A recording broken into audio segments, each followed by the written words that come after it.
துணை குடியரசுத் தலைவருக்கான தேர்தல் அடுத்த மாதம் 9ஆம் தேதி நடக்க போகுது.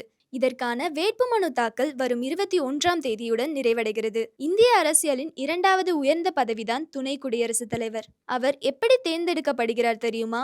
துணை குடியரசுத் தலைவர் தேர்தலை நடத்துவது இந்திய தேர்தல் ஆணையம். மக்களவை உறுப்பினர்கள் மற்றும் மாநிலங்களவை உறுப்பினர்கள் இதில் ஓட்டு போடுவாங்க. சட்டமன்ற உறுப்பினர்கள் இதில் ஓட்டு போட முடியாது. இங்கே பயன்படுத்தப்படும் வாக்கு முறையோ இன்னும் ஸ்பெஷல்.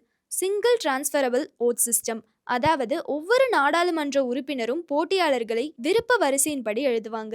உதாரணத்துக்கு 1, 2, 3 என்று. முதலாவது விருப்பத்தில் போதுமான வாக்கு கிடைக்காவிட்டாலும் அடுத்த விருப்பங்கள் கணக்கில் எடுக்கப்படும். வெற்றி பெற வேண்டிய விதி மொத்த செல்லுபடியாகும் வாக்குகளில் 50% கூட்டல் 1 வாக்கு பெற வேண்டும். அதுதான் அரை வாக்குக்கும் மேலான அப்சல்யூட் மெஜாரிட்டி. இப்படி வெற்றி பெற்றவர் 5 ஆண்டு காலத்திற்கு துணை குடியரசுத் தலைவர் பதவி வகிப்பார். அப்படி தேர்ந்தெடுக்கப்படும் துணை குடியரசுத் தலைவர் தான் மாநிலங்களவையின் தலைவர், அதாவது ஸ்பீக்கர். இதுதான் நம்ம ஜனநாயகத்தின் அமைப்பு. தற்போது துணை குடியரசுத் தலைவர் வேட்பாளர் பட்டியல் வெளியாகி இருக்கு. தேசிய ஜனநாயக கூட்டணி சார்பில் தமிழ்நாட்டை சார்ந்த சி.பி. ராதாகிருஷ்ணன் தற்போது மகாராஷ்டிரா மாநில ஆளுநராக உள்ளார். இதைத் தொடர்ந்து இந்தியா கூட்டணி சார்பாக உச்சநீதிமன்ற முன்னாள் நீதிபதி சுதர்சன் ரெட்டி போட்டியிடுகிறார்.